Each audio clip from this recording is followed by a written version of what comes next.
John couldn't understand why the CEO and a few other board members wanted to cancel the annual planning retreat. Things were going well. The CEO had recently led the merger of two departments and increased effectiveness and efficiencies in both areas. The staff were all working hard, and last year was successful on many counts. As board chair, John found himself in an awkward position. He was convinced that it was essential for the organization to plan further into the future, yet realized that pushing against the resistance of some prominent leaders could come across as overbearing and counterproductive. Perhaps you've encountered a similar scenario where people seemed unwilling to plan for the future or were frustrated by the planning process. There may be many reasons for people's resistance to planning.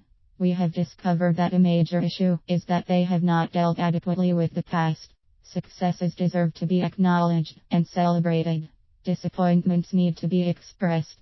People benefit from time to intellectually and emotionally honor the past. Only when we have dealt with the past will some people look toward the future. Acknowledging the past is an important step in planning for the future. What can you do? Encourage your board to fulfill its duty of directing the organization by 1.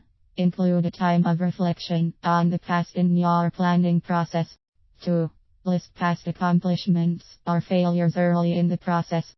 3. Discuss whether additional actions should be taken to either celebrate or mourn the past. Perhaps a reception with staff is warranted to celebrate a special success. A symbolic gesture can be helpful when dealing with a painful past.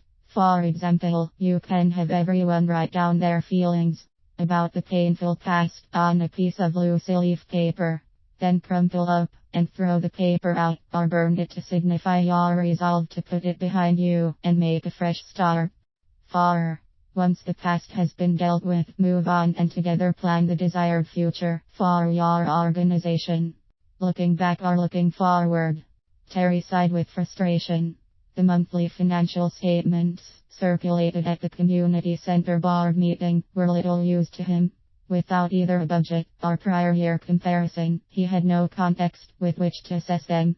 On the positive side, there was a year-to-date surplus, but he couldn't tell whether the reports were on a cash or accrual basis, so even that figure didn't tell him much. Across town as January prepared for the next Industry Association board meeting, he reflected on the cash basis statements.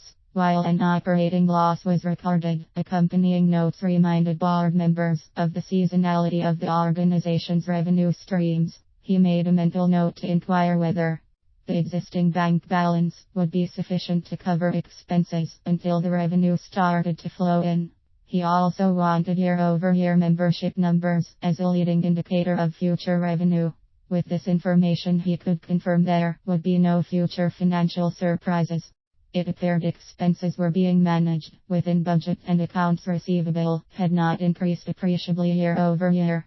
Still, he was concerned that unless there was a concerted effort to either generate new revenues or cut expenses, they may have to scale back their tentative anniversary celebration budget for next year.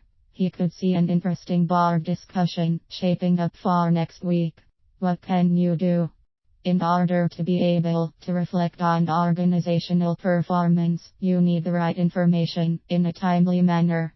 Communicate to staff your desire that they attach a budget variance report and other notes so predictable questions are answered in the pre-meeting package, thus saving time during the meeting.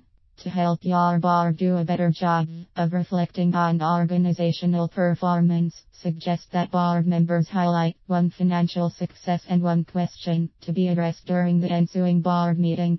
After discussing this feedback, then jointly consider the impact the financial results will have on the future of the organization.